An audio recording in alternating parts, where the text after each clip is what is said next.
Welcome to another Simple Dad TikTok tutorial. In this video, I'll show you how to filter your searches on TikTok to find the right video you're looking for.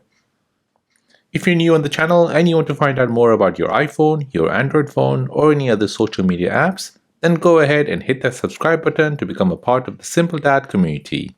Hit the like button if you find this video useful. So filtering out your searches can help you find the latest video or the video with the most likes. So to do this, you want to first open up your TikTok app. Next, you want to tap on the search icon here at the top right.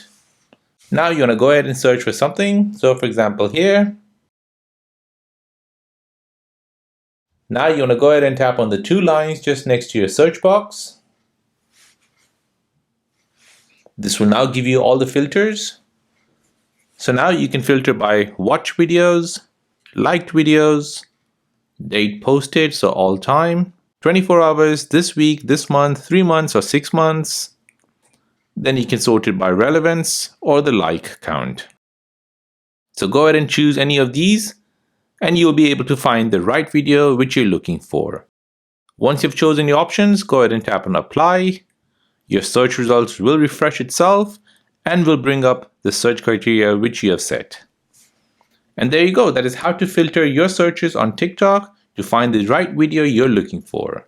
So if this video is helpful, then please subscribe to see more videos like this. If you have any other questions, then please do let me know in the comment section down below. Thanks for watching and see you in the next one.